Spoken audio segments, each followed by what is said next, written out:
It's the Ralph Nader Radio Hour. Stand up, you've been sitting way too long. Welcome to the Ralph Nader Radio Hour. My name is Steve Scrovan, along with my co-host David Feldman. Hello, David. How are you today? I direct you to the report for that answer. That's your answer, and you're sticking with it. Okay. Yes. And we also have the man of the hour, Ralph Nader. Hello, Ralph. Hello. This is a doubleheader program. Yeah, it's a great program, jam-packed with provocation and information. On the show today, we welcome back one of our favorite guests, John Nichols, National Affairs Correspondent for The Nation magazine. And today we're going to talk about the Mueller probe. We're going to analyze it probably in a way that others won't, because it seems like the cable news tries to analyze it in terms of horse race and how things affected this other thing rather than the facts of the case. So we look into getting into that, and we'll probably talk about other parts of the political landscape with John. And that's just the first part of the show. In the second half, we welcome first-time guest Dr. Alan Diehl. Mr. Diehl is an aviation expert, and he actually survived an airline crash himself, and that launched him on an airline safety crusade. He's written a couple of books about airline safety, one of which was nominated for a Pulitzer Prize entitled Silent Nights, Blowing the Whistle on Military Accidents and Their Cover-Ups. We're going to talk to him about that, and also his latest, Air Safety Investigators, using science to save lives one crash at a time. In that one, he describes how an elite group of dedicated investigators solved some of the most baffling crashes, including the one that took the life of JFK Jr. And as we all know, corporate crime never sleeps, so we will also check in with our corporate crime reporter, Russell Mokhiber.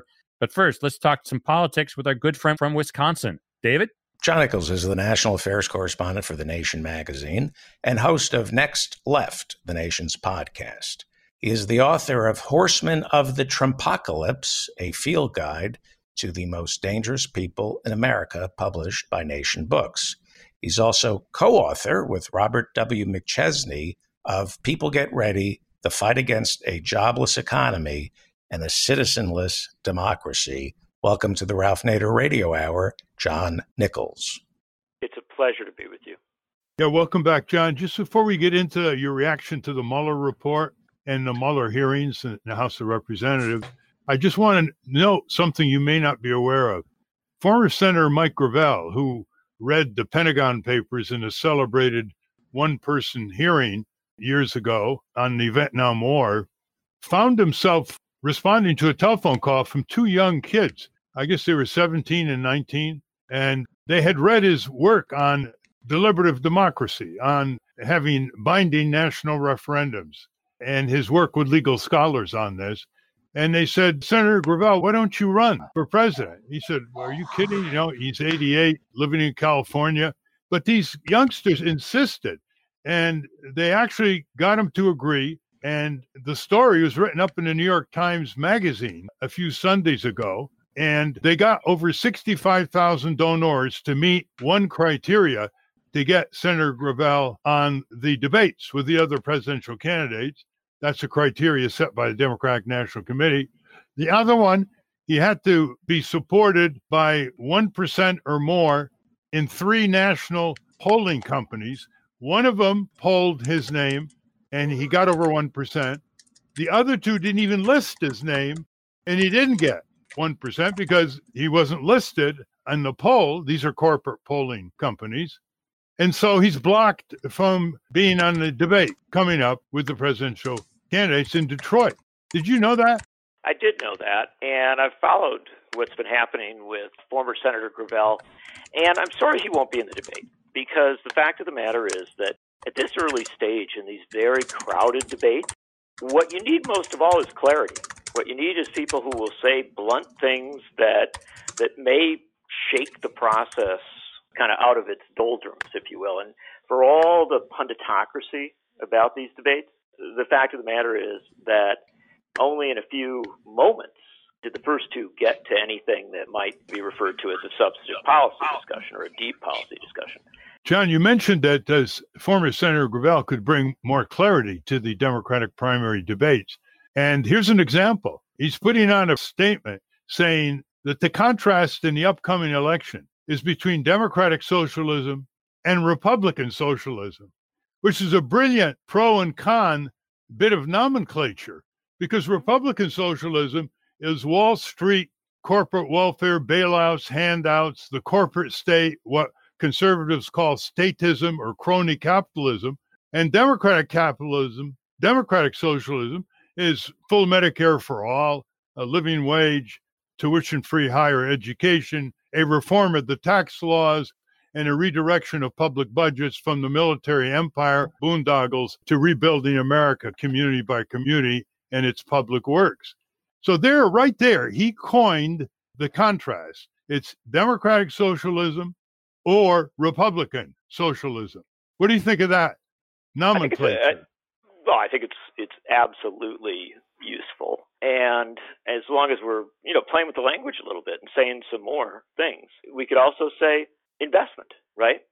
Where, if we want to talk to the corporate types, we want to help them understand this because sometimes they seem to have trouble with it. It's where do you invest?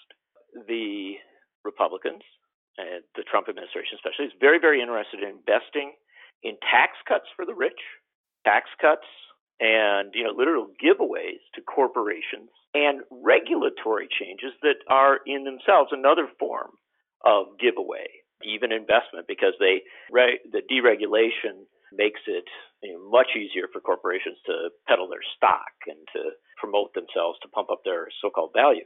And endanger the health and safety of the American people. They're deregulating consumer, worker, and environmental protections. Absolutely. That's what Trump is doing. Right. So that's the one side. And then the other side is, do you invest in health, transportation, housing, the quality of our communities, the safety of our jobs? The weird part about this discourse, of course, is that we don't get to the heart of the matter. And so frequently we don't get to the heart of the matter because we have words that seem to be owned, if you will, by one side of the debate or the other, right? And so more often than not, our Republican friends are very determined to scream socialism, right? And they're rarely countered, except by Bernie Sanders and a couple of other folks, but they're rarely countered on that. And so they kind of own that turf. But then you've got the Republicans also seem to own or claim the term investment, right? So what I think you're talking about, where you're going with as regards Gravel here, is this notion of claiming the whole language and using it in a way that starts to make sense for the great mass of people. And usually, not always, but usually, that is done by an outsider, by somebody who isn't, kind of in the inner circle of our politics. So it might have been a Eugene Victor Debs or a Norman Thomas or even a Ross Perot or even a Ralph Nader. It's people along the way who have challenged the discourse. And I think it's best throughout our history, outsider candidates, challenging candidates, sometimes in primaries, sometimes as third parties, often move the discourse to a place where we begin to get some understanding. And the final thing I'll say on it is, this is the way in which we actually start to move. Franklin Roosevelt didn't come up with all the ideas in the New Deal. Eugene Victor Debs, Norman Thomas, many of the socialists and social democrats of that time did. For sure. Similarly, if we look at contemporary debates, about legalizing marijuana, ending the drug war, getting rid of mass incarceration, in many cases, our libertarian friends were the ones who started to scope some of that out, considered on the fringe, but then ultimately brought, into the mainstream. Speaking of changing the discourse politically in Washington, D.C., Bernie Sanders, who I knew before he became mayor of Burlington, Vermont, hasn't returned my calls in 22 years. But last Tuesday, I bumped into him in the Senate. He was having his hair cut. And that's news on two levels. I said, Bernie, welcome. I know you didn't get your haircut here to hear me lecture you, but let me give you 4 quick suggestions. One is you got to talk about how the corporations are taking away our freedom of contract, fine print contracts, and they're taking away our freedom to have our day in court and trial by jury.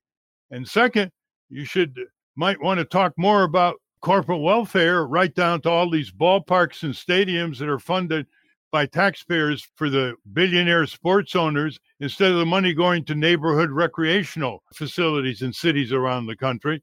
And the third is you might want to talk about corporate crime on government, ripoffs of Medicare, over $60 billion a year, and just corporations in the contract relations with the government are stealing the taxpayers, and a lot of conservatives are upset with that. And then I said, we're coming out with a pamphlet pretty soon, 25 ways that quality of life is better in Canada than the U.S. because Canada has full Medicare for all, everybody in, nobody out, free choice of doctor and hospital. And he looked at me and he said, well, looks very interesting. He said, call my office. And he proceeded to have a few more locks of his hair cut off by the astonished barber. How about that? Well, it's good you guys were talking. And look, here's the core of this thing. We need to recognize, as you're suggesting with this comparison with Canada, and frankly with a lot of other comparisons that are done with the rest of the world, that the United States is currently falling further and further behind. And the interesting part about this is that it isn't just a politics issue, it's also a media issue. Our media barely covers the rest of the world. And if it does, it's usually as regards A, a disaster, right, some crisis, or B, something that relates to America, i.e., Boris Johnson takes charge in Britain and he's sort of like Trump or something like that. So that's pretty much what passes for international coverage. What we're not getting is media coverage that says, there's people who've solved these problems. The Australians had some mass violence. They had a response to gun violence that was very, very effective. Canada had people that were sick. They got a health care plan that's very, very effective. And if I can just focus on one final thing that is just lost in the presidential debate at this point, we're coming into a automation revolution that's going to transform everything about how we work. It has great potential, but it also has great threats. And other countries like Germany are 3 and 4 stages into addressing this automation revolution, making sure that it works not merely for their industries, but also for their people. The United States hasn't even begun to talk about it. And so, you were trying to get Bernie Sanders focused on some things. Frankly, I would like to get all of these candidates to focus on the fact that, one of the ways you run against Donald Trump is to say, Donald Trump isn't making America great again. Donald Trump is literally holding America back from participating in the basic progress of the planet. As a nation, as a culture, you're more than a history buff, John Nichols. We have a great deal of difficulty learning from other countries' better practices. For example, Australia has a turnout for federal elections of 96 to 97%. Why? Because they have legislated voting as a public duty. I mean, you can write in someone's name, but you got to exercise your vote.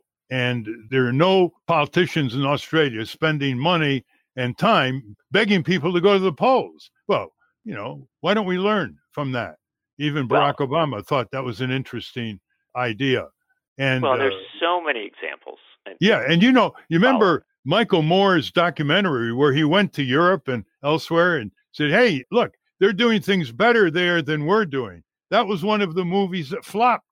People weren't interested in watching. And, one of his other most effective movies, not to be Michael Moore Film Club here, but Bowling for Columbine, right, really was about gun violence. And the fascinating thing about it was that he showed us a country right across the border that has a lot of guns, but not as much violence. And the lesson there had everything to do with understanding that these issues are intersectional. There's not just one simple answer. And so countries that have dug into them, that have tried to address them, that have tried to figure them out, have so much to teach us. And instead of resisting that, we ought to say, hey, we really want America to be the greatest. So we're going to borrow this good idea here, that good idea there, and we're going to put them together in this very free country and do it right. Unfortunately, our corporate power doesn't want that. Does The Nation magazine do enough of this? You're a legendary correspondent for The Nation magazine. Well, I don't know if I'm legendary, but no, I think we could do more. And in fact, I was talking to Katrina Vandenhoevel, our longtime editor, now editorial director, just the other day about this. And this is a great passion of hers, is looking at the rest of the world and drawing in ideas. And it's interesting that you bring it up. We were just talking about an amazing speech given by the Prime Minister of New Zealand, Jacinda Ardern, in Australia just last week, in which she really, at a core level, outlined this democracy deficit that so many countries suffer from and the necessity of good governance, at going to this very deep level. And I invite people to, rather than me describe it, just Google it online or check it out. What you'll be blown away by is that a leader of a country would go this deep, talk in such fundamental ways. That suggests that the nation should have an entire issue devoted to the best ideas that have improved life in other countries that could be adopted here within the standards of our own Constitution and national aspirations. And, I think I'm going to steal your idea, brother. That's good. Now, let's get to the Mueller hearings in the House of Representatives. As we talk, you have heard or seen the first installment of the Mueller hearings before the House Judiciary Committee, chaired by Congressman Nadler from New York. Let me just ask you, you could talk all night on this, but we don't have all night. Let me just ask you, what questions you think the Democrats should have asked? That they didn't ask. That's right. Okay. At the core would have been actually a structural conversation. I would have loved them to have it, where you simply said, Mr. Mueller, I know you're here testifying about this report. I know you're here testifying about all this other stuff. I want to take you up to 30,000 feet. You trained as a lawyer. You swear an oath to the Constitution of the United States. Help us to understand. Let's explain for a few minutes here the distinction between the legal authority to hold someone to account as described by our laws and statutes and the constitutional authority given to the House and ultimately the Senate by the Constitution. And are these different? Now, the answer is, of course, they are different. And B, not getting into his own report, but B, can there be wrongdoing by a president that is not indictable or that will not be indicted, at least in this circumstance, that is not prosecutable in this circumstance, that could still legitimately meet the standard for impeachment? I would have loved to have had that precise discussion and, led by probably Jamie Raskin or someone, a member who is a constitutional scholar, and there are great constitutional scholars on the committee, because I don't think most Americans, and frankly, I don't think most pundits understand the deep distinction between legal accountability and constitutional accountability. They are very different things. Well, it's likely he would have said that isn't within my purview, but that doesn't keep a member from making a very important point before an audience of millions of Americans. Let me ask you some rapid questions here. Donald Trump has bragged about his memory. He's bragged about being, quote, a stable genius, end quote, his words. Why didn't anybody go through the interrogatories that were sent to Donald Trump to answer in written form? We'll get to his lack of being questioned directly. Why didn't they read his responses, which were again and again? I have no recollection of that. I have no knowledge of that. Why wasn't that asked, John Nichols? Well, exactly. And I'll tell you exactly where and how it should. I don't know why. I mean, I can't read people's minds. I think they had a very choreographed democratic questioning that by and large was very effective. It did raise a lot of key points, and it clearly got to the obstruction issues, which I think is where the Judiciary Committee wants to go. But there would have been an ideal way to deal with that. And that is that when they are, at some point you could have said, do you think the president is a competent man? Right? Mm-hmm. And it might well be that Mueller would say, I can't talk to that, or I'm not an expert on that. But if he gave an honest answer, I think he would probably say, yeah, or something, whatever he says. And then to say, well, then, were you concerned? Were you troubled by the fact that so many of the answers in these written replies were so devoid of memory, so devoid of awareness? Is that common when you deal with someone you think of as a competent person? Right? Okay, let's get to the next question. It was asked, I think, early in the hearing about Mueller trying to interview the president directly. Right. And He said, correct. And I think there was a question such as, and what did the president say? And he said, no. But they didn't then say, why didn't you subpoena the president? The entire subject of your investigation, $27 million worth, dozens and dozens of colleagues, former prosecutors, brilliant lawyers, and the president of the United States didn't have to answer questions directly under oath, what is known as a deposition. Why didn't they ask that question? Why didn't you subpoena him? And then to go to this deeper question, is that, in your view, related to the OLR? This is the Office of Legal such and such from the Judiciary, Department of Judiciary, which basically says you can't indict a sitting president. And if Mueller were to say, no, it's not related to that, well, then why wasn't there a subpoena? If Mueller were to say, yes, it is related to that, I think because you can't indict, you can't also do these other things, that would have been very revealing as regards the constraints on this investigation. Mm-hmm. Because one of the things that came out from the questioning today, and I think the Democrats did a very good job of bringing this out, was the extent to which the Mueller inquiry was constrained by this Judiciary Department memo, by the lack of cooperation by the president, and brought out in one late line of questioning, which I thought was especially important, by outright lies. All sorts of people who lied to this investigation. And then also by, again, brought out, I think it was Jamie Raskin and some others who focused on this, witness tampering. This question of, the President of the United States clearly trying to get people not to cooperate. I would have loved to have seen more of that brought out. I think, John, that the obstruction of justice, which is real, absorbed the energy of the Democrats excessively. Because the main issue of this Mueller investigation is that Donald Trump said, I will not be questioned under oath. And Mueller let him get away with it. And let me put it this way.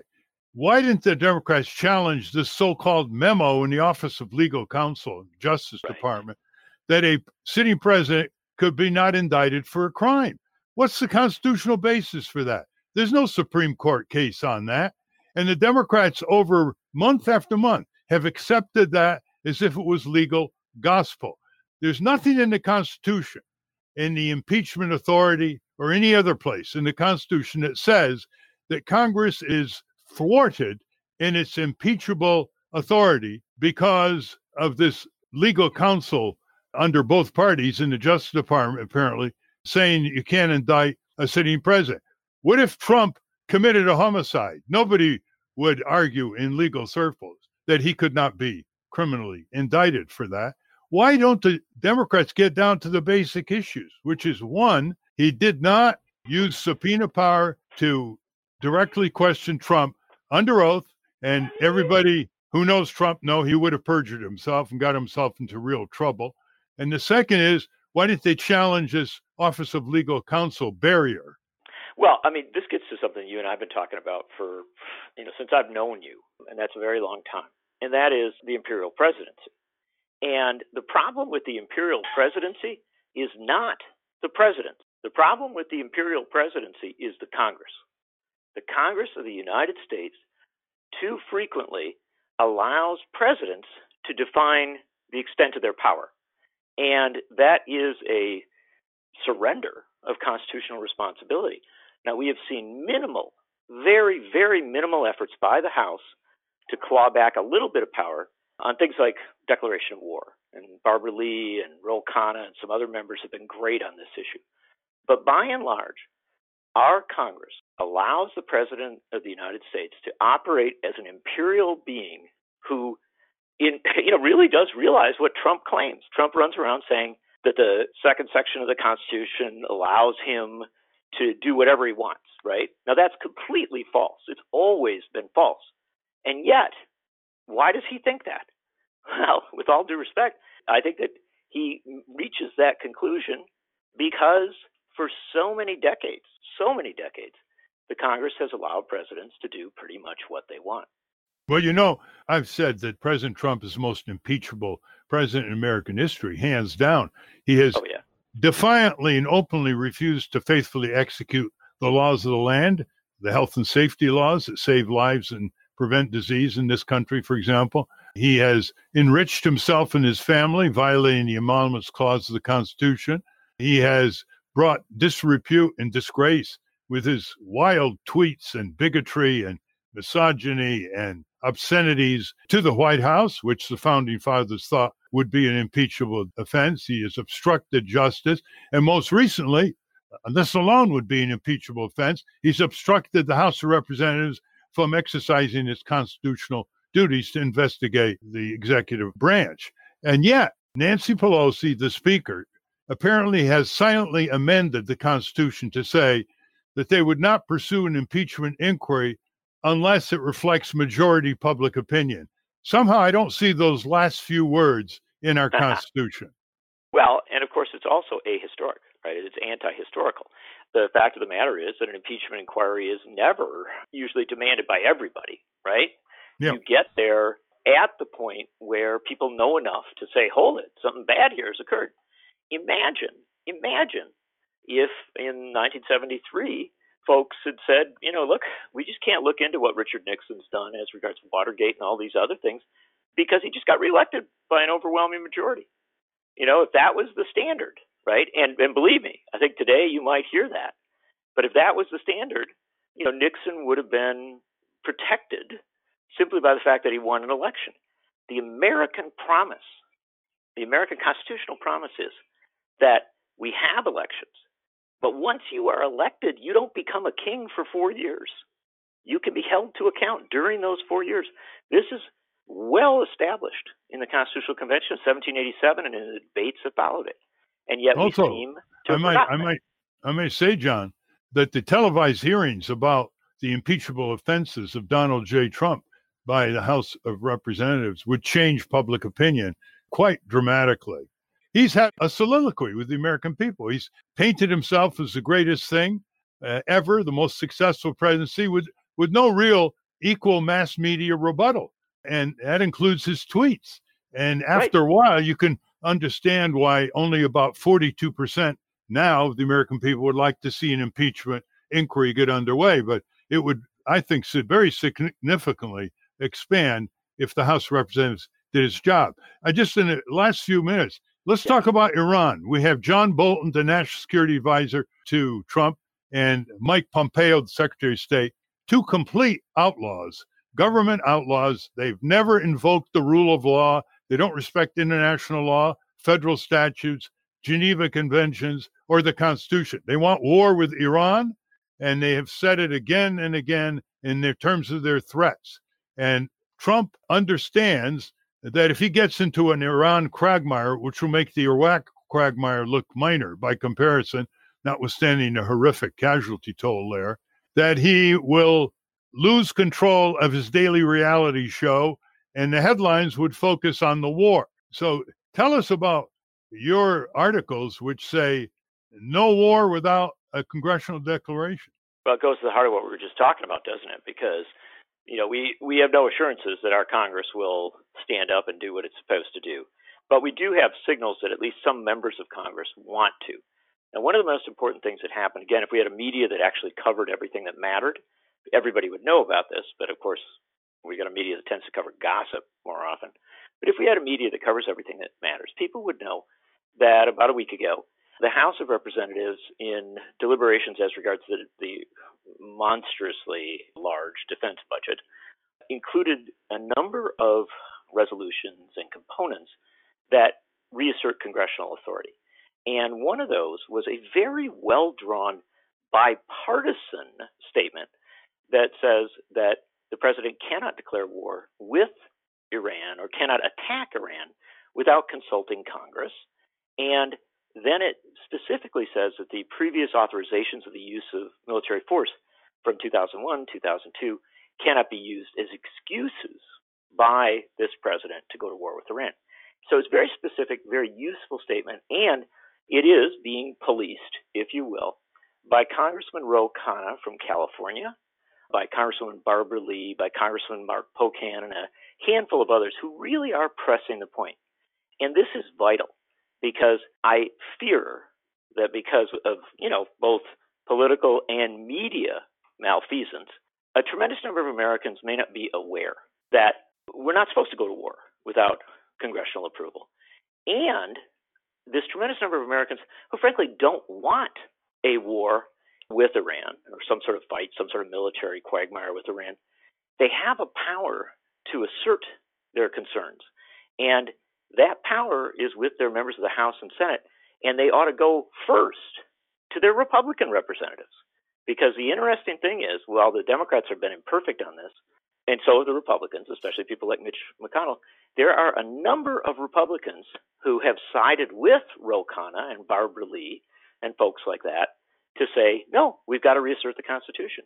So this is a real opportunity for a bipartisan demand for checks and balances on the president. And we ought to be ramping it up, because the fact of the matter is almost every day, even though it's not covered as well as it should be, we hear another indication that we might stumble into a war with Iran, which is the last thing any of us should want to have.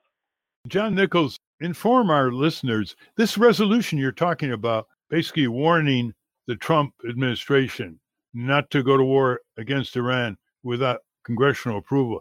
Does it also say if he does that, it's an impeachable offense? I wish it did. Although, no, Ralph, we don't have Henry B. Gonzalez in Congress anymore. I wish we did. You'll remember Henry B. Gonzalez, the great congressman from Texas. And the thing I loved about Henry B.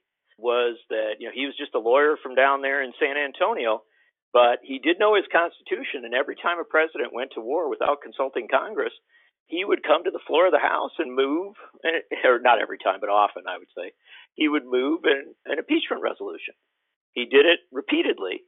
And he always said, as a rather powerful member of Congress, we need to understand this is the ultimate impeachable offense. We had a revolution against the British king that kept leading us into wars that we didn't need to and didn't want to fight. So finally, we decided we wanted to be an independent country. Now we have presidents who lead us into wars that we don't need to and don't want to fight.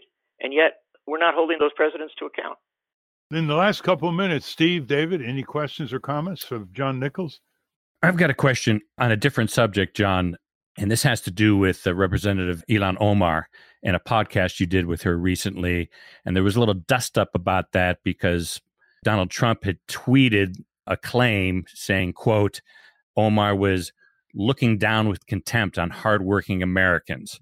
Did she say that? Did she imply that? What? Just very quickly, tell us the story about that. Yeah, it's a great story because, we're not always in the midst of how President Trump comes up with his lies, but in this case, we can confirm it. I did do a great podcast, and it's not because of me, it's because of the quality of some of the things that she had to say with Ilhan Omar in May. And it was about not just all the issues of the moment, but really about how, as one of the first two Muslim women in Congress, she tries to communicate with people about issues of concern to refugees and of immigrants. And she said there's a tremendous amount of confusion out there, and that Republican politicians, and maybe even some Democrats, play on that confusion in order to achieve political ends. And she was complaining about that. And she said there's a lot of ignorance out there, and these politicians really try to, to game it. And that's what she said. Trump translated that into a suggestion that she had said working class people are, that they're all these ignorant people, right? That she had attacked working class people. Right. It was the opposite. She was attacking politicians who manipulate the great mass of Americans, no matter what their class, in order to achieve political ends by dividing us, and particularly by causing us to look askance at refugees, immigrants, Muslims, Arabs, and others. And so she was really, she was going into this very deep, very thoughtful commentary. And the interesting thing was she spoke again and again about how she tries to reach out to Republicans, to conservatives, to people who may not agree with her or may not know much about her in order to share information. And so what Trump did, look, we can criticize Donald Trump a lot of times in a lot of ways, but what he did there was particularly egregious because he went not just, way beyond and around what she had actually said, but he really, went against the very spirit of what she was saying in order to demonize a member of Congress who's actually trying to talk to the great mass of Americans. Yeah, more than demonize, he's a chronic liar, and that alone is an impeachable offense. He's lied every day he's been in office. They've already totaled up over 10,000 lies. He lies about what he says in the past. He lies about what he's done. He lies about the natural world and climate disruption. He lies about foreign countries. He lies about labor situations. He lies about what's going on at the border and who's causing it. He's a pathological liar, which is, I think, what Bernie Sanders called him once. And that ought to be part of an impeachment inquiry. I mean, imagine the United States of America being given a daily diet of non-reality, of fantasy, of chronic massaging of the president by the president, and the way he mischaracterizes the performances of the government to an absurd degree, Orwellian degree. Anyway, I think we're out of time. What's your next book, John Nichols? Well, my next book is a look at the history of the Democratic Party and an argument that back in the 1940s, at the end of World War II, the Democratic Party had a choice to make, whether it would continue with the visionary and activist agenda of Franklin Roosevelt and a notion of an economic Bill of Rights and four freedoms and really have a clear vision going forward, or whether it would go back to being a part of compromise, not just compromise as regards foreign affairs, but also compromise domestically on issues like segregation. And my argument is that they made the wrong choices and locked in patterns of compromise that exist to this day. It's called The Lost Soul of the Democratic Party. It'll come out early next year. Well, we'll see whether you persuade enough people, and these are my words, not yours, that the Democratic Party has been increasingly unable to defend our country in everything that's going on, from the worst Republican Party in history, the cruelest, most ignorant, most Wall Street indentured, most warmongering, most corporate enabling party. It would upset Senator Robert Taft, Mr. Republican in the Senate in the 1950s. It would upset Dwight Eisenhower in the 1950s. And it was certainly have somersaulted Teddy Roosevelt, another Republican president. Anyway, thank you very much. Keep up the good work, John Nichols. It's a great pleasure to be with you, Ralph, and to all of you. Thanks so much for having me on. You're welcome. We have been speaking with John Nichols, national affairs correspondent for The Nation magazine. We will link to his work at ralphnaderradiohour.com. You know what time it is now? It's time to take a short break and see what's going on in the dark recesses of the corporate boardrooms with our corporate crime reporter, Russell Mokhiber. When we come back, we're going to talk to a man who investigates all the mysterious ways airplanes can crash. You are listening to the Ralph Nader Radio Hour. Back after this. From the National Press Building in Washington, D.C., this is your Corporate Crime Reporter Morning Minute for Friday, July 26, 2019. I'm Russell Mokhiber. 11 brands of 74 various types of hummus have been recalled because of concerns about listeria. All of the hummus was produced by Pita Foods and shipped to stores nationwide. The Food and Drug Administration found listeria in the manufacturing plant during an inspection, not in the hummus itself. No illnesses have been reported. The brands include Harris Teeter, Lantana, and Pita Pal. Most of the products recalled have best buy dates between July 21 and August 30, 2019. If you purchased a product involved in the recall, don't eat it. Instead, return it to the store for a refund. Listeria causes about 1,600 cases of listeriosis every year and about 260 deaths. For the Corporate Crime Reporter, I'm Russell Mokhiber. Thank you, Russell.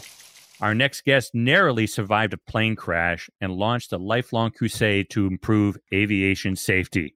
Dr. Alan Diehl has held important positions with aircraft manufacturers and the National Transportation Safety Board, the FAA, and the U.S. Air Force. Dr. Diehl was also celebrated for exposing mistakes by government officials that led to deadly accidents. He holds degrees in psychology, management, and engineering, as well as an airline transport pilot license. His first book, Silent Nights, Blowing the Whistle on Military Accidents and Their Cover-Ups, was widely acclaimed and nominated for a Pulitzer Prize. His latest is Air Safety Investigators Using Science to Save Lives, One Crash at a Time. Welcome to the Ralph Nader Radio Hour, Dr. Alan Diehl. Thanks so much for having me. Welcome indeed, Dr. Diehl. You know, we go back a long way, actually. The first study by the Nader Raiders from our center was on general aviation aircraft like Cessna. And people might be astonished to know that when that study came out, seatbelts weren't required in light planes like the Cessna planes. And at that time, you were pushing for shoulder type restraints in these planes. And you used that report, which was conducted by 2 aeronautical engineering students at Princeton, which is our first report over 50 years ago. And I mention that because it's really gratifying. That report had quite an impact because of the publicity it received on work by people like you who were pushing for higher safety standards for general aviation aircraft, which, of course, in their total, transport hundreds of millions of people a year. Dr. Diehl is the author of Silent Nights, Blowing the Whistle on Military Accidents and Their Cover-Ups, as well as a more recent book called Air Safety Investigators, Using Science to Save Lives, One Crash at a Time. And I'm sure our listeners are saying, I wonder what Dr. Diehl's take is on the current status of the FAA, the Boeing 737 MAX, and the general future for the safety of civil aviation. Take it from there. Well, Ralph, in I think both my books, I use the expression, it's the system stupid. Apologies to the 1992 Clinton campaign of it's the economy stupid. It's the system that exists between the FAA and industry.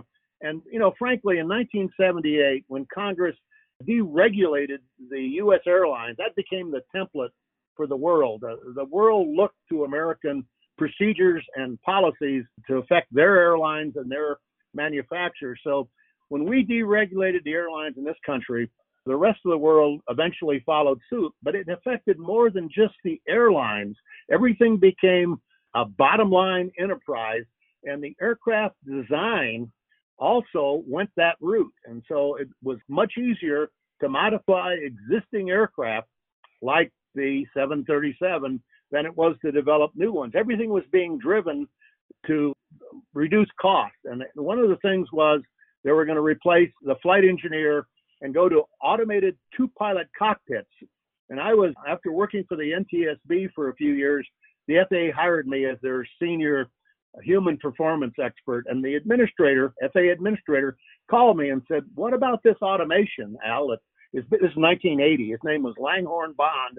And he's calling me, GS-14, I guess at the time, to ask me, you're my senior expert on human performance. Is it going to be safe? And I said, Mr. Administrator, automation can improve safety, but it's a two-edged sword. It needs to be very carefully evaluated from both a system safety and an ergonomic standpoint. And he said, okay, fine, thank you. I'll take that under advisement. And I kind of interrupted him. I said, you need more than my advice on this. We need to form an international commission to look at all the issues with automated cockpits. He didn't take that piece of advice. He basically told me he was going to certify the first of actually it was a semi-automated cockpit. It was called the DC-9-80. And McDonnell Douglas, who manufactured the DC-9, had assured the FAA that this stretched aircraft with bigger engines could be flown safely because they were adding extra safety devices. And little did I know that one of those devices would kill, when it failed, over 300 people. Boy, does this sound a lot like the MAX. Now, that was the -80, or the MD-9-80, if you prefer. But basically, they had a piece of automation that failed. It's called a takeoff warning system. If they try to take off and the flaps and slats are not properly set, the plane won't fly. It crashed in Detroit in 1987 and again in Madrid, Spain in 2008, killing over 300 people. Single point failures. That's exactly what Boeing did. Of course, Boeing bought out McDonnell Douglas in 1997. And at full disclosure, I'm part of the lawsuit still going on over the Madrid crash. So, I need to say that so your listeners know that. Yeah. We're talking with Dr. Ilhan Diehl, author of 2 books on blowing the whistle on military accidents and their cover-up and air safety investigations. The big question now in Washington about the Boeing 737 MAX, the FAA, the National Transportation Safety Board, congressional committees are grappling with, media's right on top of it, trying to do a good job in this case, is one, should the Boeing 737 MAX 8 be subjected to a full certification because it is a new plane in the judgment of a lot of people. And two, if this plane is ever ungrounded and flown, should it be preceded by simulator training on behalf of all the pilots? Two big questions. What's your answer? Well, I think the certification needs to be very carefully re-reviewed. Now, one of the things I didn't say, Ralph, earlier is when the Congress deregulated the airlines in 1978, they really didn't give the FAA the resources to look at this new industry that has cropped up, both the operational industry, the airlines, and the manufacturers. So that's a fundamental problem that Congress needs to address. I know you've said publicly the plane needs to be scrapped. I hate to disagree with Ralph Nader, one of my legendary heroes. As a matter of fact, things that you did literally saved my parents' lives, high back car seats, but that's another story. Ralph, I think the aircraft could be made safe if it's carefully recertified. And one other feature that I don't see anybody proposing is they need what are called oral alerts on the so-called maneuvering characteristic augmentation system. As you know, it's a system that shoves the nose down, and right now the investigations are still underway, but it appears in both those accidents, in Ethiopia and Indonesia, it was caused by this MCAS, as they call it, system. The pilots don't have time to troubleshoot. When that thing kicks on, you could have an oral alert. We've all seen the movies where when they get too close to the ground, it says, whoop, whoop, pull up. Pilots don't have time to make decisions in that situation. They need a system that says angle of attack fail. The angle of attack indicators drive the MCAS, the system that pushes the nose down. So the pilots need a warning that things are not right immediately. And then once the MCAS system kicks in, they need another alert that says MCAS active. If they had that, neither of those other accidents would have occurred, I'm convinced. So I think this aircraft is salvageable. As you know, they've sold, $400 billion worth of these aircraft. They've got, 800 of them currently manufactured. I don't think they'll scrap it, quite honestly. The reality of the politics in this world. Yeah. Well, they don't have to scrap it. They can recall it and deal with the engine problem, which changes, as you know, the center of gravity of the old fuselage that the larger engines were attached to. And they'll find a way to make use of it. They don't just have to turn it into scrap metal. But, the MCAS software, which overpowered artificial intelligence, overpowering the human intelligence of the pilots in the Indonesian-Ethiopian crash, would never be necessary in the 737-800NG. It's only necessary because the instability and the prone to stall problem of the 737 MAX. And so Captain Sullenberger testified for the House a few weeks ago, the pilot who landed the plane in the Hudson River and saved lives in this passenger plane when the birds were ingested in the engines as he was taking off. He said there should be simulator training for the pilots. Where do you come down on that? Well, like Ralph Nader, I have a great deal of respect for Captain Sullenberg, the Miracle on the Hudson pilot. But I'm not sure that you need simulator training. There's basically a couple of problems with this MCAS.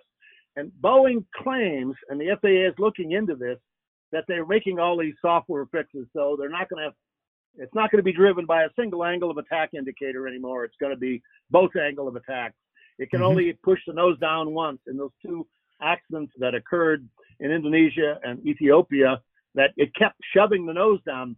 But you can't allow the aircraft to accelerate. If that happens, you do not have the authority to manually trim. There's two trim wheels in that aircraft, but once the aircraft gets going fast, those wheels are not strong enough, or no pilot is strong enough to force the nose back up. So I think Boeing fixes will do a lot to help.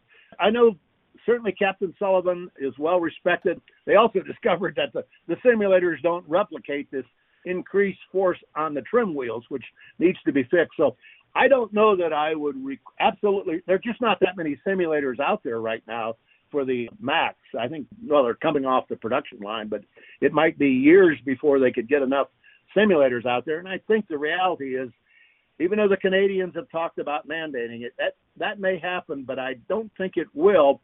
However, I think with this additional oral warning system, it'll allow the pilots to respond quicker, but it certainly should solve the problem. Remember, the 737 has had 80 crashes. It's been around since 1967. These tragic crashes, this year and last year of the brand new Maxes are unusual, but we've seen this problem. And Ralph, I have to say, I'm not I'm a critic of Boeing when I have to be and when I should be, I think. But we've seen this throughout aviation history, and it's called fly, fix, fly. They fly the aircraft, they discover a problem, they fix it, and they get it back in the air.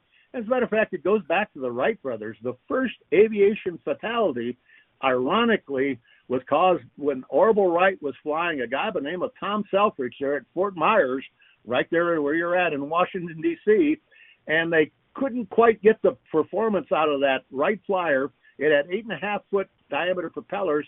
They retrofitted bigger propellers, 9-foot diameter, and the propellers snagged a guide wire and caused the airplane to crash, killing the first person, killing Tom Selfridge, Lieutenant Tom Selfridge.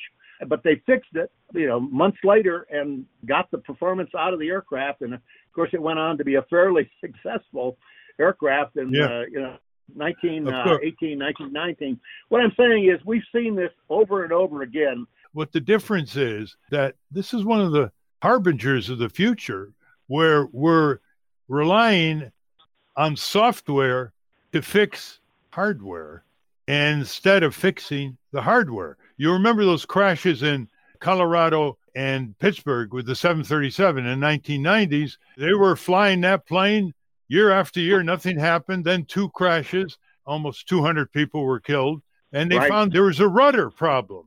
And Boeing fixed the rudder problem. They didn't fix it with software. They fixed the hardware. So now we're in unstable territory here where we're relying on software to reduce the risk of prone to stall by the hardware coming from larger engines over an old fuselage. And as you know, Boeing cannot afford another crash without seriously affecting its leadership in aerospace, with the Japanese, Chinese, and Brazilians coming forward with new competition. Absolutely. They've got to get it right. Now, whether or not it's going to require a structural change, I know what you're talking about. A lot of people have pointed out if Boeing had done this right, they would have put a longer landing gear on the aircraft. They did raise the nose gear slightly. They had to get the clearance on the engines.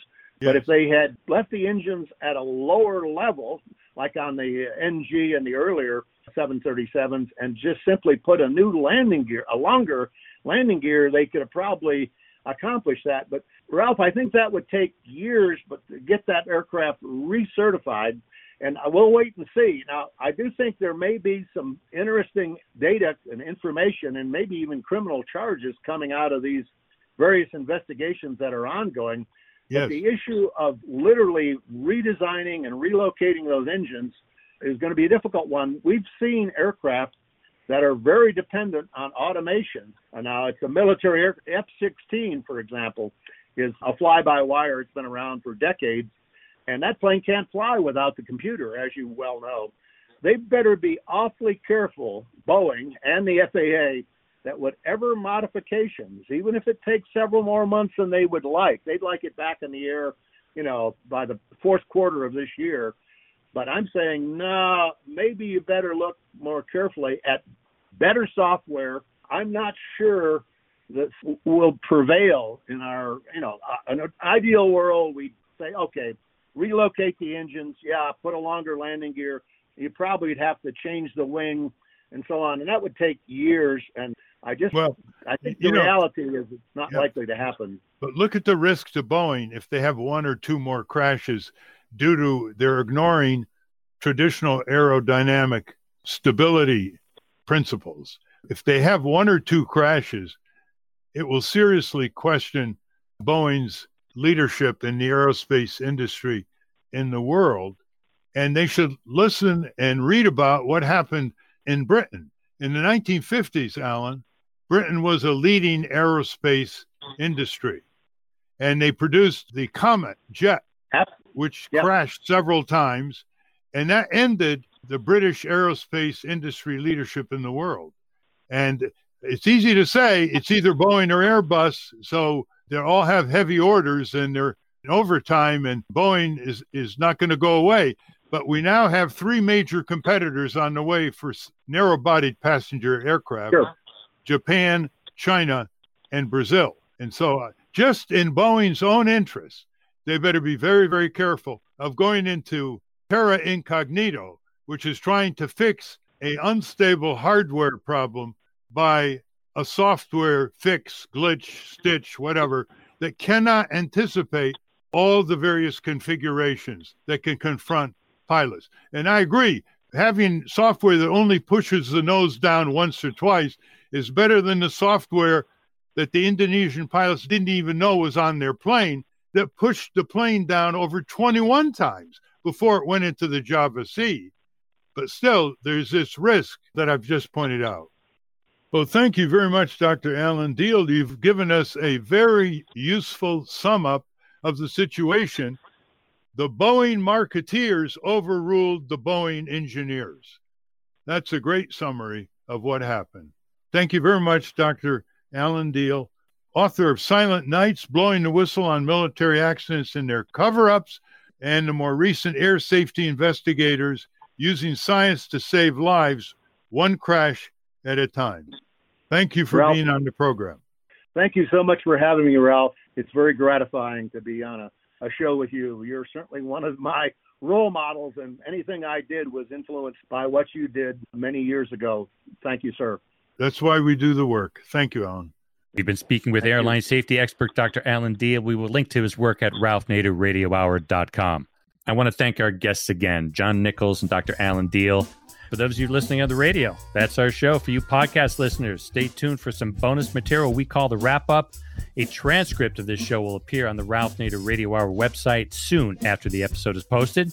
Join us next week on the Ralph Nader Radio Hour. Thank you, Ralph. Thank you, David, Steve, Jimmy, and if you like this program, listeners, go to your radio station or urge other radio stations to pick it up. The more people who listen, the more people who are going to get engaged for a better country and world. Hi, this is Jimmy Lee Wirt, producer of the Ralph Nader Radio Hour, and welcome to the Wrap-Up, where we talk more to both of our guests. Ralph answers some listener questions, and then Steve reads a heartfelt letter from a listener. First up is the conversation we had with John Nichols about Mueller's testimony before we started the show. Yeah, John, I'm going to talk to you about Mueller's testimony today because you're just fresh off it. Yep. And as I was telling Steve and David, I just heard about a third of it. I kept getting interrupted this morning. Yeah. So I'm going to ask you questions that I don't have the answers to see whether the Democrats did their job or not. Okay. Yeah. Okay. Very good. By and large, I think. By the way, I think they did. Not perfectly, but not so badly today. I agree. Yeah. I think they were choreographed, I think is the best way to put it. They didn't fall into the trap of a lot of long speeches, and they shared responsibilities to get things out. So, I mean, that's what I would say. I've been going to it deeper, and I do think that Mueller said things which, of course, show my bias. I think they dotted I's and crossed T's as regards impeachment. I was telling Ralph Nadler did a good job orchestrating the questions so that they covered. I thought Nadler's opening was incredibly powerful because he essentially said, you're going to testify and then it's on us. You know what I mean? Mm-hmm. He was and so much was brought out as regards the guidance from the Department of Justice on indicting a sitting president. Now, we may disagree with them on that, and that's another issue altogether. But they got to a lot of clarity on that. And I will say this before we go on, and then we go wherever. Ted Lieu specifically said, so the reason you didn't indict the president was because of the OLR guidance. And Mueller said, that is correct. Which, there's more nuance to this and there's complexity. But the bottom line is, if you're outlining articles of impeachment, I mean, here you've got a tremendous amount of additional evidence on top of what the report says of this guy, given a chance to deviate from that, saying, no, I couldn't do certain things, but effectively you can. And they allowed sunlight between Bill Barr and Mueller. The Republicans weren't able, right? I agree. In fact, there was the woman from Arizona, Letko, I think it is, really tried. I mean, this is the most important thing. The role the Republicans played was fascinating because, in a way, they thought they were, maybe from a public relations standpoint, they did fine. But from a legal standpoint, they thought they were tweaking things out and getting deeper into things that might make Mueller look bad. In fact, they gave him chances to back off some of his most damning statements, and he didn't. And now Ralph and John talk more about John's upcoming book, which focuses on former Vice President Henry Wallace. You know that book on the Democratic Party put out by that publisher in Chicago? What's the name of that left-wing publisher? Oh, yeah. Haymarket? Yeah, the Urba, I think his name is. Yeah. Have you come across that? Oh, yeah. No, I've looked at it for sure. Oh, okay. And do you know you know that Seven Stories Press is publishing a book on Democratic Party? I wouldn't doubt it. I think there's a lot of them. Mine's going to be, I'm quite comfortable with other folks having books because mine's really a look at, frankly, the battle that Henry Wallace waged to get the Democratic Party not to go, into both Cold War abroad and segregation at home. Right. And frankly, Wallace comes out as a real hero. The other guy who comes out as more of a hero than you'd expect is Eisenhower. Yeah. It's quite listen, clear John, that Eisenhower picked up from Roosevelt in an awful lot of ways. Did you know that Nick von Hoffman, before he passed away, was... Yeah, I did. He was nearing completion of a book on Henry Wallace. What happened? I don't know, but I think Wallace is the great unexplored figure. You might want to get a look at his unfinished manuscript. Well, I think Wallace is such an interesting story because his 48 campaign was misdone and it was badly done. And a lot of people say, 48 defines the guy. The truth is that with Wallace, the great battle was in 44 when he tried to keep the vice presidency, and he came within an inch of doing so. If he had, I think we would have. I don't know. I'm not going to claim he would have done everything right. I don't necessarily think he would have, but I just think the history of the United States would be so dramatically different, and particularly on issues of race. I think he was prepared with, frankly, some Republican allies like Wendell Willkie to really address race. You know what? To do it at the right time. You know what, John? That is such a critical Democratic convention. Roosevelt was ailing. He couldn't go and endorse Wallace in St. Louis. The corrupt Democratic urban bosses chose Harry Truman, and American history never recovered. And here's the interesting thing. This is what will fascinate you. It was on July 22nd, 1944. So it's almost 75 years ago today. And we can actually chart it out because of something Claude Pepper wrote. Pepper was Wallace's floor manager. Pepper wrote a detailed timeline of what happened. And there is simply no question. Pepper tried to get to the podium after Wallace had spoken to the convention. The convention was going wild. They were loving Wallace. And if Pepper had gotten to the podium and moved for acclamation, renominate the ticket we ran in 40, it would have worked. But they physically prevented him. The bosses physically prevented him from getting to the podium. And so, we came within inches, brother, within inches. Within inches, but the devastation to our country is miles long. He was extremely intelligent, hands-on in agriculture, as you know, a wager of peace. Do you know how much his company that he left at the time of his death in 65? Do you know how much his company that he left, which then has been sold, but you can still chart its trajectory, how much it's worth today? How much? Over $10 billion. So he was the most successful businessman ever to get near the presidency because he did it all in the private sector. What's the name of the company? Well, it's Pioneer Hybrid. Oh, yeah. Hybrid corn. Right. Yeah. He. Okay. And here's another thing, because he devoted the last 20 years of his life to this stuff. Nobody eats chicken. A Renaissance man who worked with his hands as well. Yep.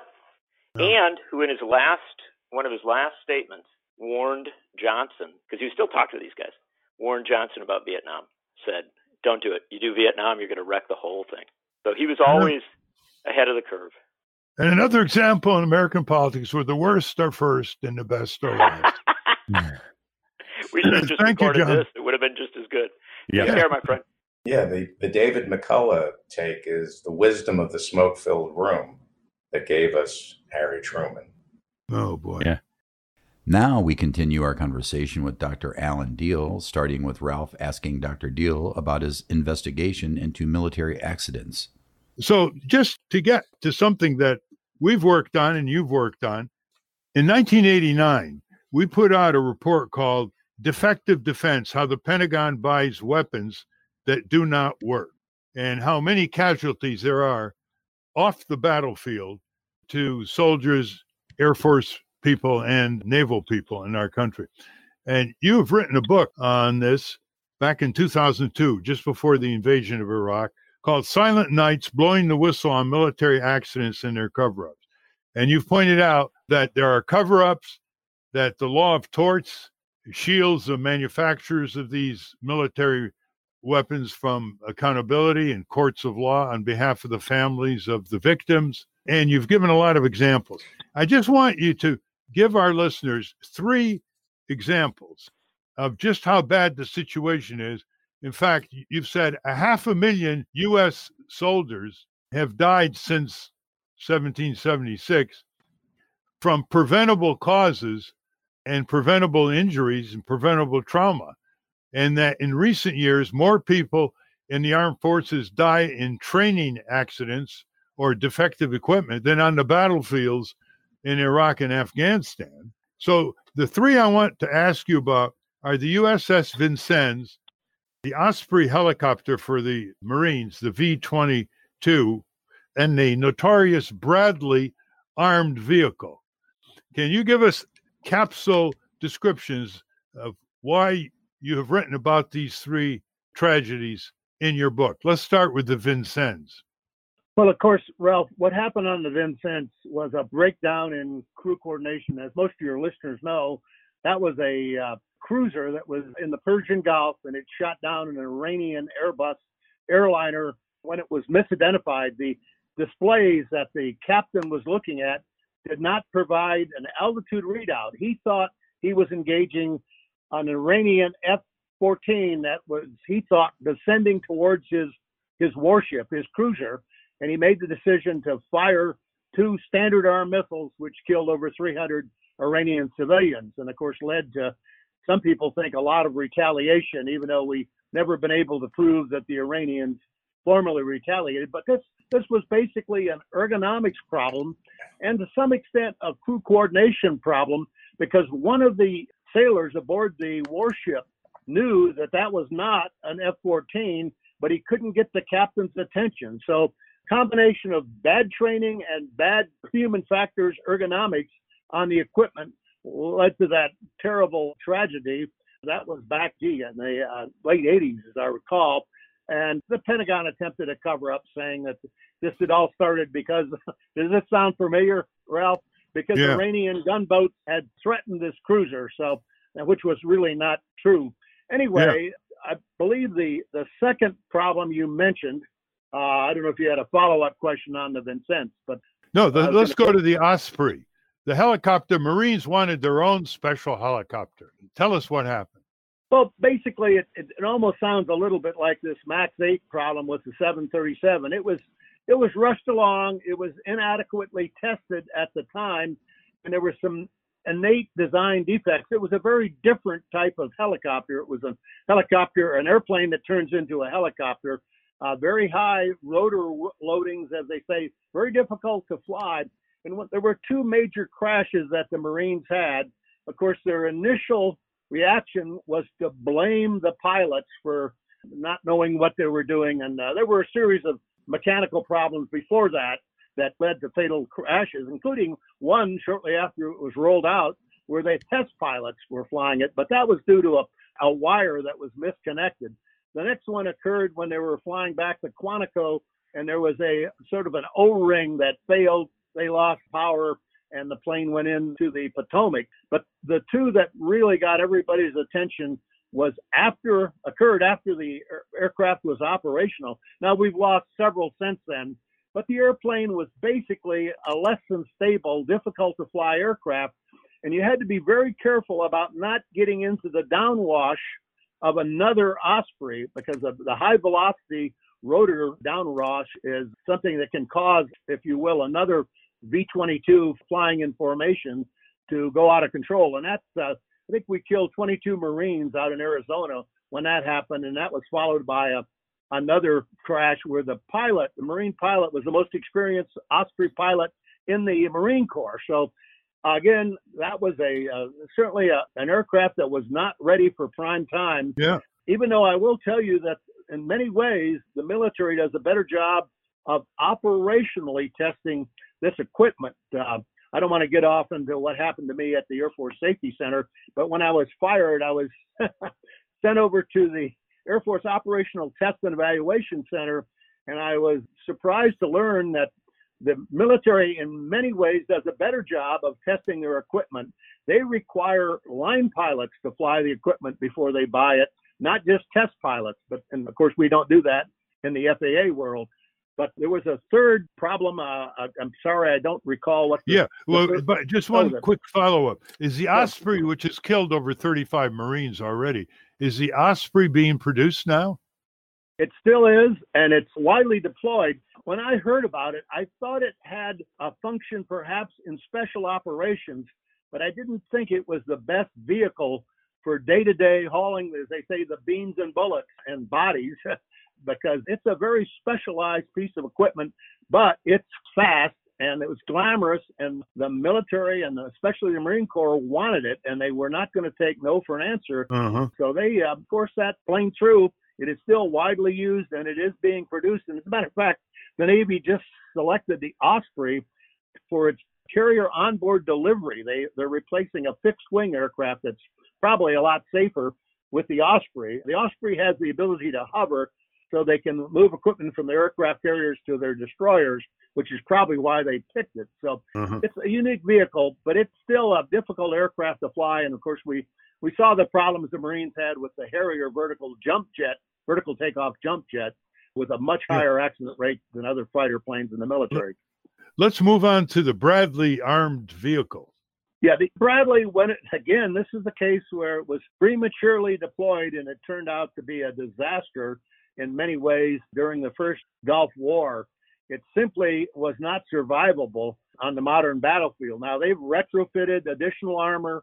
The Bradley is probably marginally safe. It is not a tank. They tried to use it like it was a tank. It's an armored personnel carrier, basically, with a 25 millimeter cannon and some Hellfire missiles. But against a real tank or artillery pieces or even rocket-propelled grenades, it's very vulnerable. They have put more armor on it so that it probably is much safer now.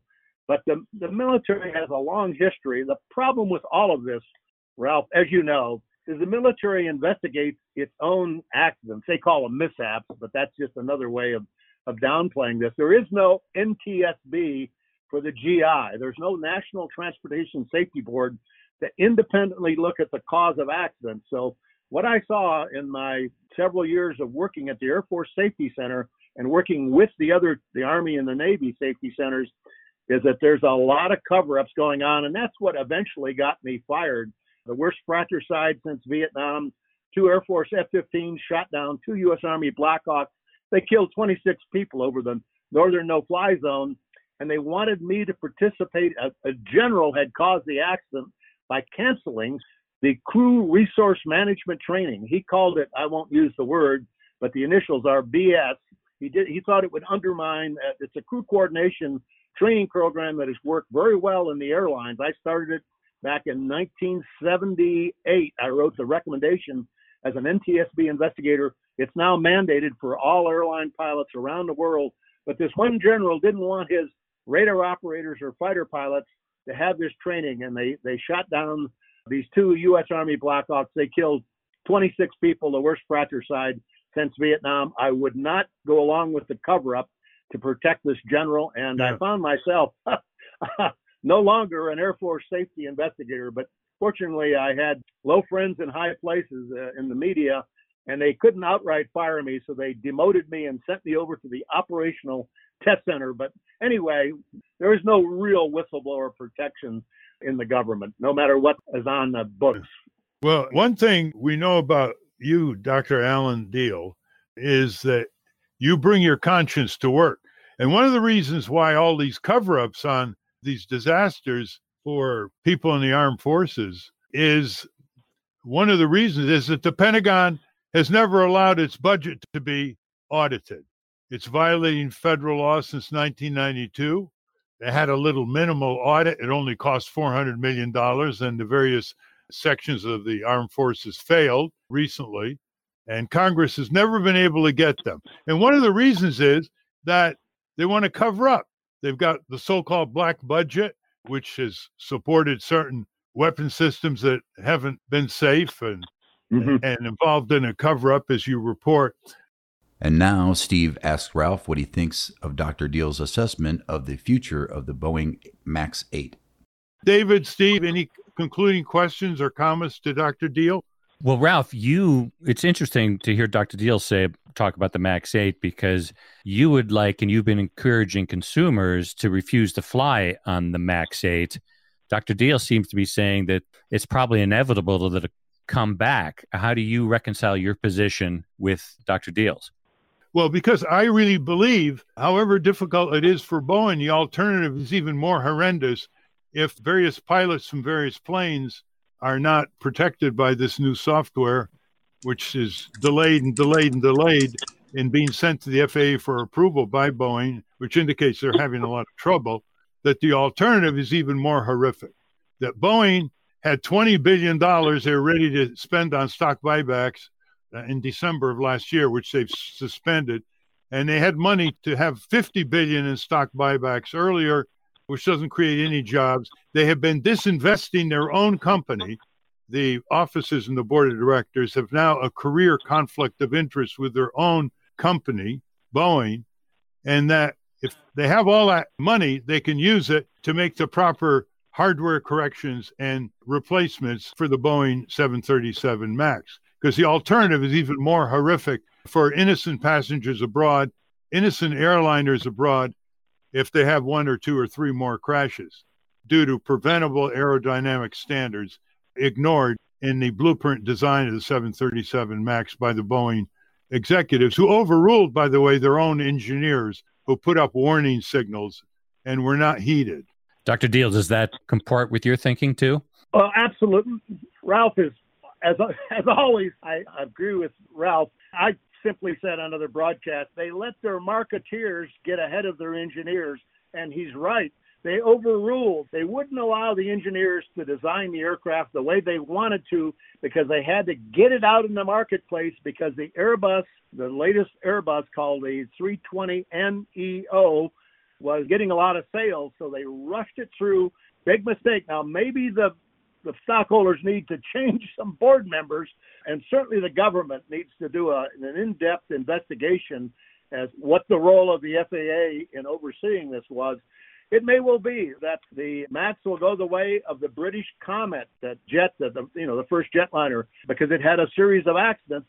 They thought they fixed it. Ralph probably knows this story. Originally, it was a wing problem and a flight control problem on the Comet, but then they later discovered it was a metal fatigue problem as well. And Ralph's right. The British lost the leadership in aviation. The Comet was never successful, even though it was fixed. It was never successful. And ironically, the Boeing 707 took over the market. We also know what happened when Ralph's book came out about the Corvair. The public just didn't want to buy that thing because of its problems with stability. So he's certainly right that if they don't get it, they've got one more shot at this.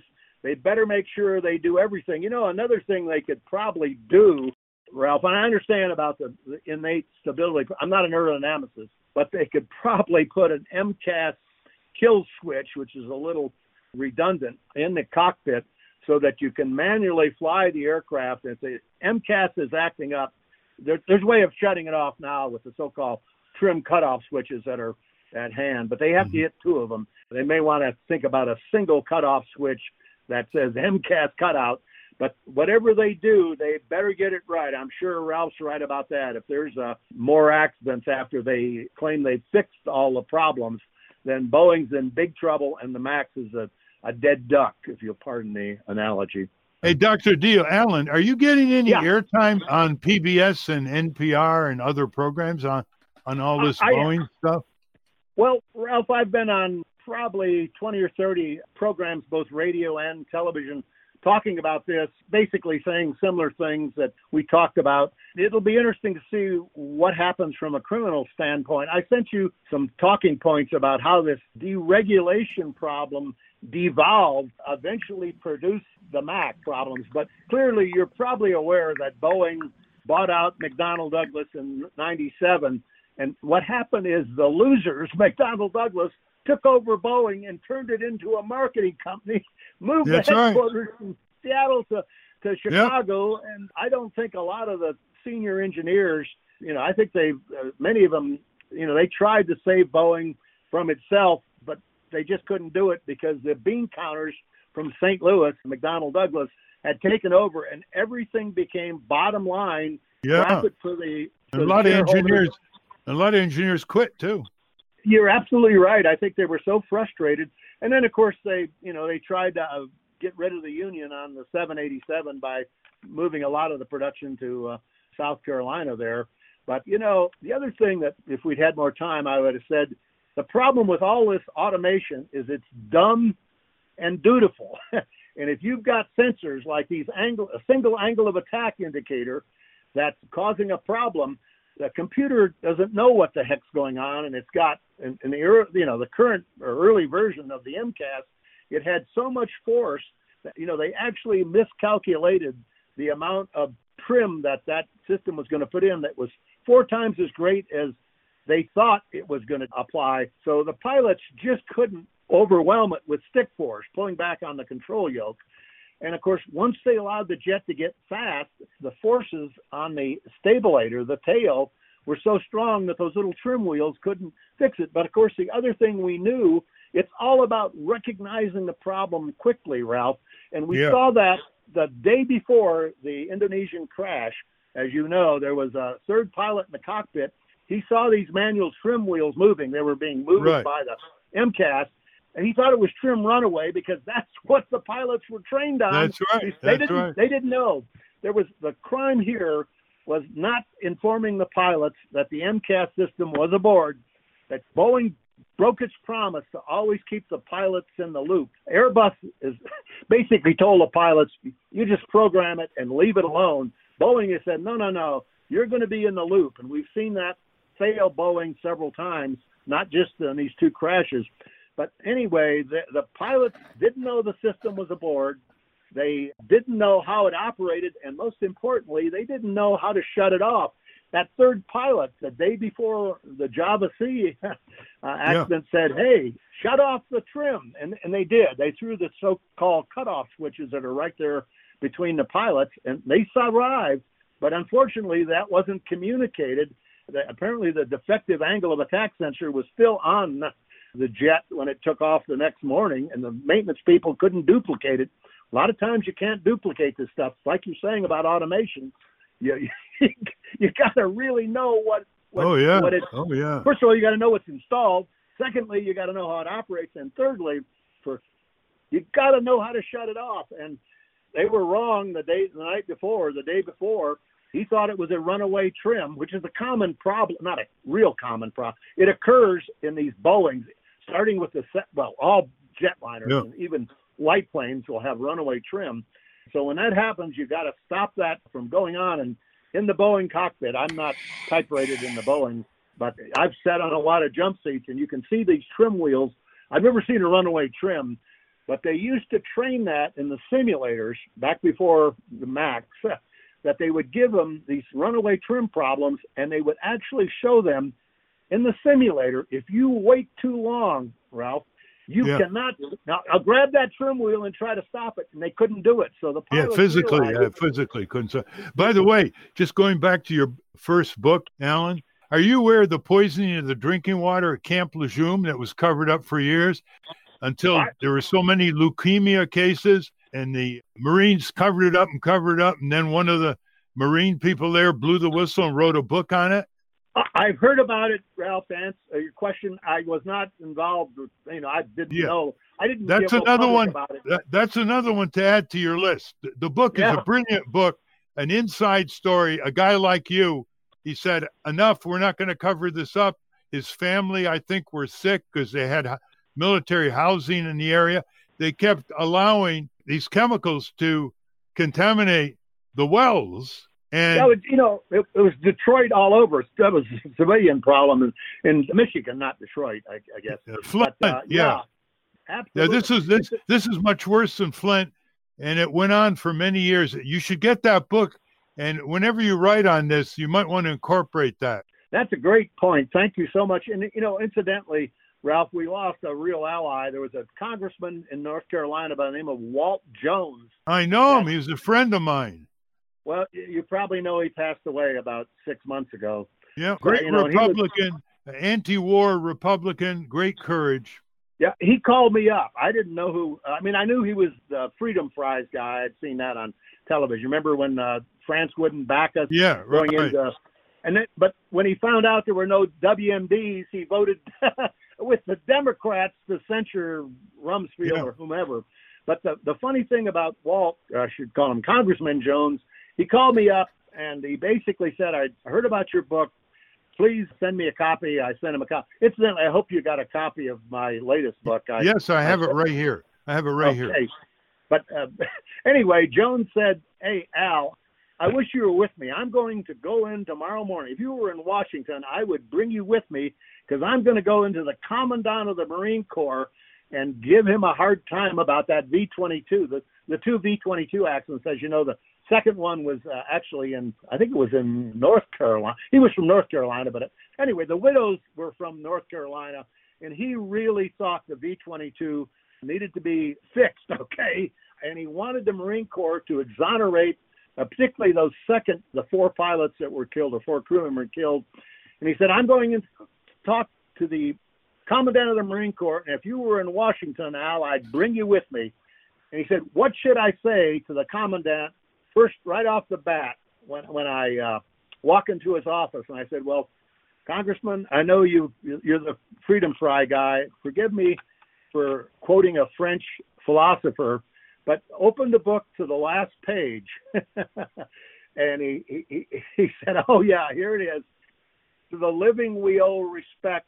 To the dead we owe the truth. And he said, I'm going to say that to the Commandant as soon as I shake his hand. And so he called me back later and he said, yeah, I launched into the Marine Corps Commandant and tried to get him to at least acknowledge that the pilots weren't to blame, unlike the military investigation that kind of put a lot of blame on both groups of pilots. That's the history. But, another thing we didn't get a chance to talk about, but, you have a much bigger platform, obviously. But whistleblower with this administration, I don't think we'd ever get it, but a real Whistleblower Protection Act, not for guys like me, I'm ancient history, but the guys and gals that are out there right now, they know what's going on, and they also know what happens. There's a program on Friday nights on CBS called The Whistleblower, which you probably watched. It's a series of horror stories. Now, it's mainly about whistleblowers that got wealthy by exposing drug companies, and that's great. More power to them. They certainly deserve whatever they get. The old quotam, I guess it is, rule. But in any case, whistleblower protection. The other thing, Ralph, I was going to say, but we didn't have enough time to talk. But the military, for all its faults, it does do a better job of operationally testing aircraft. And that's where they bring in line pilots. This is what I did for my last years with the Air Force. I was out of the safety business. I was given a direct order. You will not go out, even when general officers send you a fun site to come out to their base and lecture on safety. You are forbidden to do that. No, boy. You remember, Alan, don't you remember the years of acquisition reform? So-called. Yeah, so-called under Clinton. They were delegating listen to this. They were delegating to private contractors the live wire testing for their own products that they were selling to the Pentagon. That's how crazy that was. Yeah, they've got a lot of explaining to do, as somebody might say. But and the Pentagon obviously does a lot of things wrong. They need this independent investigation, a military safety board. It's in my second book. You know, the ironic thing, you know, on that Black Hawk fratricide that got me fired, the real problem for the Air Force was that they killed 14 foreigners. You can kill GIs, and, you know, everybody's sad, and, you know, they're genuinely sad about the deaths of American soldiers, don't get me wrong. But they killed 14 soldiers, and Bill Clinton's phone started to ring, and it was the Prime Minister of Great Britain, Mitterrand from France, the Turkish president, and the Kurdish leader all called Bill Clinton at the White House, and he promised to do a full investigation, hold everybody accountable. Of course, I knew the general who had caused the accident. He was up for his 4th star. His name was Joe Ashy. You'll see it in my second book. I later found out that the guy that they appointed to run the investigation into the Black Hawk fratricide was Joe Ashy's former chief of staff. No conflict of interest there. Yeah.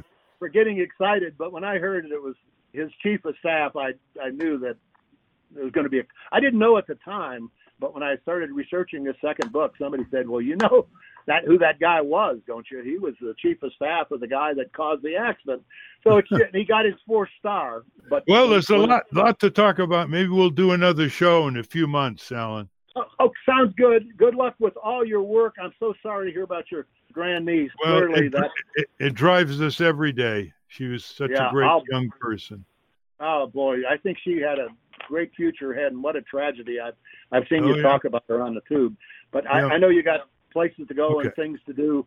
So, Ralph, call me back anytime, sir. And thanks for saving the lives of my parents with your high-back car seats.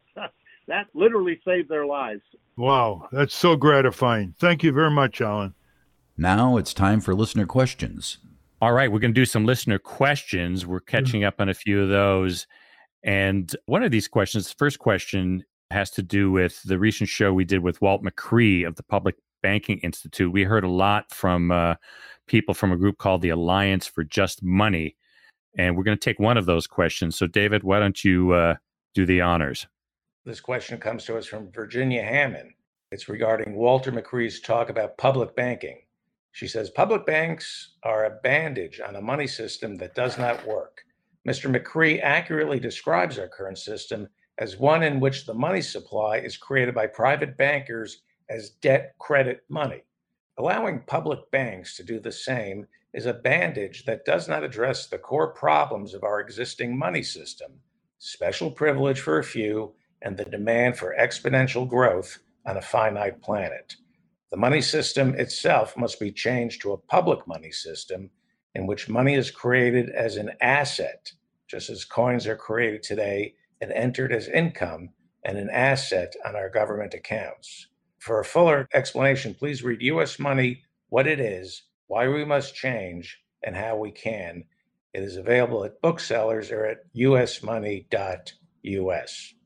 Thank you for the question, Virginia. There's a whole school of thought, that shares your views that private banks should not be able to create money by loaning out money beyond the actual money they have in the vault. And, the ratio has gone from either 10 times more you can loan out for every dollar you have to the real speculative 20, 25 times, which helped bring the Wall Street crash on the economy and all its devastating impacts in 2008, 2009.